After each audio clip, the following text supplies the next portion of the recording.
Corruption आप देखता है, करप्शन आपको मालूम है, लेकिन ऐसा कोई एजेंसी नहीं है, ऐसा कोई मतलब डिपार्टमेंट नहीं है, ऐसा कोई गवर्नमेंट नहीं है जो करप्शन का अगेंस्ट में एक्शन एक्शन लेता है। पर अब करप्शन को देख के विथ प्रूफ, यहाँ में भी प्रूफ ये ऐसी टीम ने लाया है, और हम लोगों ने भी बहुत सा जो करप्शन केसेस है आपका रोड कंस्ट्रक्शन के बहाने में, ब्रिज कंस्ट्रक्शन के बहाने में बहुत सारा जो करप्शन प्रैक्टिस जो है हमारा लीडर्स और हमारा जो ऑफिसर्स किया है, उसको लेके विथ प्रूफ एसआईसी में, सीएम का टेबल में, चीफ सेक्रेटरी का टेबल में मैंने विथ प्रूफ कंप्लेंट देता है, फिर भी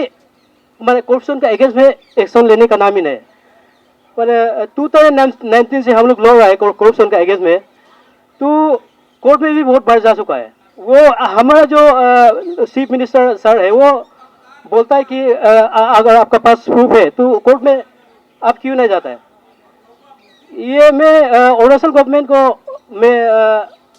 एक रिक्वेस्ट करना चाहूँगा, ये यही स्टेज से, अगर आपका पास एसआईसी है, एसआईटी है, मैंने बहुत सारा इन्वेस्टिगेटिंग एजेंसियाँ है, आप जिसको करप्शन का अगेंस्ट में काम करने के लिए भेज सकता है, और करप्शन का अगेंस्ट में, करप्टेड के अगेंस्ट में आप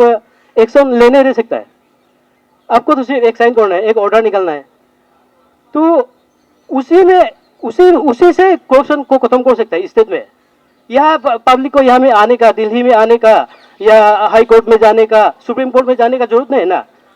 और आप भी तो यही कहता है जीरो टॉलरेंस, मेरा गवर्नमेंट में जीरो टॉलरेंस होगा, मैंने करप्शन को किसी भी कीमत पर टॉलरेट नहीं करेगा,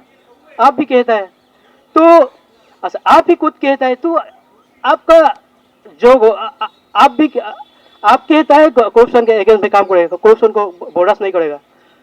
लेकिन आपका पार्टी, आपका पार्टी में इन द सेंस पार्टी तो सब नहीं बोलता है, कोई कोई आपका वर्कर जो है, आपका एमएलए होगा, आपका सपोर्टर होगा, और कोई कोई ऑफिसर्स भी हमेशा यही माने बोलते हुए सुनने में आता है कि माने ये ऐसी तुम तो पॉलिटिकली मोटिवेटेड है, क्या है क्या है।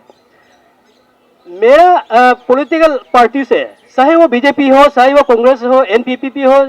जो भी आप जो भी पॉलिटिकल पार्टी से हो, आप सब से मेरा यह अपील है कि अगर सही में ये ऐसी टीम पॉलिटिकल मोटिवेटेड है, ये लोग का मंशा है, लेकिन ये पॉलिटिकल मोटिवेटेड होने से भी तो ये का मेरा कांग्रेस को वोट दे दो, मेरा बीजेपी को वोट दे दो, नहीं बोल रहे ना, ये ऐसी टीम तो मैंने करप्शन का अगेंस्ट में, करप्शन को खत्म करना है, करप्शन का अगेंस्ट में एक्शन लेना, वही तो मांग कर रहा है ना। और वो तो आप खुद बोल रहे हैं करप्शन का अगेंस्ट में करना है। तो इसलिए मैं पेमा खांडू सर का जो पर्टिकुलरली उसको भी रिक्वेस्ट करता है, और आपका बीजेपी गवर्नमेंट से भी, आप उसको ऐसी टीम को क्रिटिसाइज करने का बजाय आप एक सिविलियन, हाईएस्ट सिविलियन अवार्ड जैसे कि एएसी टीम वाला को, और कुछ सोशल एक्टिविस्ट है, मतलब वो समाज के लिए अपना जिंदगी को सेक्रीफाइस करता है, ऐसा लोगों को हाईएस्ट सिविलियन अवार्ड देना चाहिए उल्टा, मैंने क्रिटिसाइज करने का बजाय, उसको बदनाम देने का बजाय उसको उल्टा प्राइज देना चाहिए, क्योंकि वो आपका ही तो बात आगे ले जा रहा है ना, आपका तो आपका प्रोग्रेस को, अपना देश को तो आगे ले जा रहा है वो लोग देश बर्बाद ना हो। आपका जो गवर्नमेंट ऑफ इंडिया हो, जो गवर्नमेंट ऑफ अरुणाचल हो, उसका जो पब्लिक वेलफेयर फंड जो भी 1 रुपया देने से भी वो सही से पब्लिक तक पहुंचे, जनता तक पहुंचे, मैंने कहीं बीच में ना गायब हो जाए, यही तो ये लोग डिमांड कर रहा है। ये लोग तो और मैंने आपका ऐसे फालतू में तो एलिगेशन नहीं दे रहे है ना, मैंने सबूत तो यहाँ में है, पूरा सबूत आपका सामने है। और इसका साथ साथ में आप अपना कुछ वहाँ का, अपना डिस्ट्रिक्ट का एक दुखद बात बताना चाहूँगा ये इस मंच का मीडियम से। हमारे वहाँ में बहुत पहले से सियांग, एक सियांग नदी है, मैं अपर सियांग से हूँ तो सियांग नदी है, तो सियांग नदी में बहुत साल से डैम बनाएगा बोल रहा है जो गवर्नमेंट जो है। तो बहुत पहले से 10-15 साल पहले से ही वहाँ का जो लोकल पीपुल्स है, लोकल जो डैम इफेक्टेड लोग है, वो सियांग में डैम मत बनाइए। सियांग का ट्रिब्यूटरीज जो भी छोटा छोटा नदी है, बहुत सारा नदी है जिसको गवर्नमेंट ऑफ अरुणाचल प्रदेश ने MOU करके मैंने मान लीजिए कि बेच चुका है, और वो भी आपका लैंड ओनर को पूछे बिना, लैंड ओनर को कंसल्टेशन किए बिना अरुणाचल गवर्नमेंट ने उसको बेच दिया। ये आपका 5 नंबर का हाइड्रो पावर स्कीम तो शायद इसी में भी आता है। तो पहले से ही जब से पेमा खांडू सर आप जब से MLA नहीं बनाए, तब से हमारा लोग डैम को अगेंस्ट कर रहा है। आपका जब जेवांगपांग साहब CM था तब भी अपोज किया था, दोरजी खांडू साहब जब CM था तब भी अपोज किया था, नाबम तुकी साहब जब CM था तब भी अपोज किया था, आज आप CM है तब भी अपोज कर रहा हूँ। पर ये अब इसको भी आप बोल रहे हैं कि कोई जो उसको जो डैम के अगेंस्ट कर रहा है वो पॉलिटिकली मोटिवेटेड है, वो बात उसमें भी आप बोला है। तो हम लोग का हिसाब से वो जो डैम इफेक्टेड पीपुल्स है वो माने अपना दुख को, अपना जो जमीन को, अपना जन्मभूमि को माने पानी के अंदर में डूबते हुए नहीं देख पा रहा है, इसलिए वो लोग अपोज कर रहा है। ऊपर से अगर ये सियांग मेगा डैम बनाता है तो उसमें शायद एग्जैक्टली डिपार्टमेंटली जो वो तो नहीं देगा, फिर भी जहाँ तक हम लोग को नॉलेज मिला है, हम लोग को मालूम हुआ है, वो अगर वो मेगा डैम बनता है तो एंटायर अपर सियांग खत्म हो जाएगा इन द सेंस सबको शिफ्टिंग होना पड़ेगा। 34 क्यों जो हमारा कॉन्स्टिट्यूएंसी है, जो आलो लिबांग सर अभी हेल्थ मिनिस्टर है, हम लोग का कॉन्स्टिट्यूएंसी है, जेगोंगपांग सर भी उसी से बिलोंग करता है, वो तो 99% वो खत्म होता है। उसमें एक ही ब्लॉक बचता है, वो सिंगर सर्कुल, एक सर्कुल बचता है सिंगर सर्कुल, वही बचेगा, और बाकी बात सब शिफ्टिंग होना पड़ेगा। उसमें आपका गेकुमरियांग कॉन्स्टिट्यूएंसी जो कांगो ताकू सर का है, वो भी अगर ये मेगा डैम बनता है तो वो भी पहले नहीं जाता था मेगा डैम नहीं बनने से पहले, लेकिन अभी मेगा डैम बनने के बाद वो भी टोटली खत्म हो जाएगा इन द सेंस वो आपका गेकू जो एरिया है वो तो डायरेक्टली पानी के अंदर में आ जाएगा। और जो मारियांग जो बसा है वो अगर सियांग डैम को बंद करके 20-30% सियांग नदी का जो पानी को अगर मारियांग तरफ आपका यामने नदी में अगर भेज देता है तो डाइवर्ट करता है तो शायद मारियांग टाउन भी नहीं रहेगा, और रहेगा भी तो इंसान रहने का बैठने का लायक नहीं होगा, ऐसा कंडीशन है। तो अपर सियांग उसमें टोटली खत्म हो जाता है। और आपका जो ओजिंग तसिंग सर का जो कॉन्स्टिट्यूएंसी है, पांगिन बोलंग कॉन्स्टिट्यूएंसी, वो भी उसका भी बहुत सारा गांव खत्म हो जाएगा, और आपका एलोंग साइड का, रुमगोंग साइड का वो भी शायद खत्म हो जाएगा, क्योंकि उसमें पानी को डाइवर्ट कर देगा। तो इसके लिए मैं पार्टिकुलरली आनंद लिबांग सर को, कांगो ताकू सर को कंप्लेन करता है, उसी को आप गोल्ड मेडल दे देता है आप अरुणाचल गवर्नमेंट।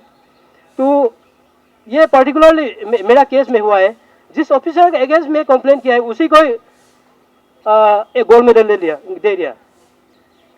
इसलिए मैं गवर्नमेंट ऑफ अरुणाचल प्रदेश से भी, PWD डिपार्टमेंट से भी मैं ये चैलेंज करता हूँ, बहुत सारा ऑफिसर चीफ इंजीनियर वो केस में रिटायर हो गया, जो केस देखा था वो भी रिटायर हो गया, जो करप्शन किया है वो भी रिटायर हो गया, फिर भी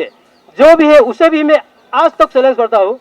अगर मेरा जो हम केस दिया है, हाई कोर्ट में भी दिया था और SIC में भी दिया है, अगर हम लोग गलत थे तो हमको अंदर कर दीजिए, जेल डाल दीजिए, डिफेमेशन केस आप दे सकते हैं, दे दीजिए, आपका पास पावर है, आपका पास पैसा है, मेरे पास तो कुछ भी नहीं है ना, सिर्फ हम अप्रोच कर सकते हैं गवर्नमेंट को कि एक्शन लीजिए, ऐसा करप्शन हो सकता है। तो हमको बदनाम नहीं करके आप अपना जो डिपार्टमेंट का गलतियां को भी एक्सेप्ट करके सुधरना चाहिए, यही आपसे भी अपील है। और जो करप्शन जो हो रहा है उसके लिए जो कोई जो MLA जो है असेंबली में भी बोलता है, सुना है, जो मैंने आरटीआई के बारे में, जो आरटीआई वाला जो राइट टू इनकम वो सब बोलता है। हाँ वो भी होगा, वो तो जरूर होगा। लेकिन एमएलए जो विधायक है, जो पीपुल रिप्रेजेंटेटिव है, उसका मुख से ये शोभा नहीं रहता कि आरटीआई को हटाना चाहिए, आरटीआई को माने अमेंडमेंट उसमें लाना चाहिए, खत्म करना चाहिए। ये तो एकदम बिल्कुल शोभा नहीं रहता, क्योंकि वो अपने आप को बेइज्जती करता है वो उसको बोल के। अगर आप गलती नहीं करते तो आरटीआई से आप क्या क्यों डरना है? आप कुछ गलत नहीं किया तो आरटीआई एक्टिविस्ट से क्यों नफरत करना है? अगर आरटीआई एक्टिविस्ट आपको डॉक्यूमेंट मांगता है आपका पास, आपका ऑफिस में, आपका डिपार्टमेंट में जेरोक्स करने के लिए पैसा नहीं, तो आरटीआई जो एक्टिविस्ट है उसको, आरटीआई जो फाइल किया है उसको बुला के ऑफिस में उसको फोटो खींचने दो डॉक्यूमेंट को, खुद प्रिंट करने दो, और साइन जो जरूरत होगा तो आप साइन कर दीजिए उसमें, जो जहाँ जहाँ साइन जरूरी होता है उसमें साइन कर दीजिए। उसमें क्या आरटीआई के अगेंस्ट में बोले? वो तो अपना आपको आप अपना इमेज को खत्म करें, ऐसा आप लोग जो भी एमएलए है वो मत बोलिए। और अरुणाचल प्रदेश गवर्नमेंट से एक ये भी अपील है कि अब एवरी सैंक्शन ऑर्डर को, चाहे वो सेंट्रल स्पॉन्सर स्कीम हो या फिर स्टेट स्पॉन्सर स्कीम हो, एवरी स्कीम का जो सैंक्शन ऑर्डर है, एवरी डिपार्टमेंट का, एवरी स्कीम का जो सैंक्शन ऑर्डर है, उसको आप सैंक्शन ऑर्डर हो गया, यूटिलाइजेशन सर्टिफिकेट हो गया, कंप्लीशन सर्टिफिकेट हो गया, फंड रिलीज ऑर्डर हो गया, जो एलओसी वगैरह होगा उसको, जो और एनआईटी को, वो अगर वो से को अगर आप पब्लिक डोमेन में ओपनली अगर आप अपलोड करता है, पब्लिक डोमेन में अगर ओपन से रख देता है, तो मेरा मानना यह है कि 99% जो आरटीआई अभी कर रहा है अरुणाचल में, वो बंद हो जाएगा। डिपार्टमेंट का ऊपर में जो आरटीआई मारते वो बंद हो जाएगा। लेकिन आप ऐसा नहीं करते, उल्टा आरटीआई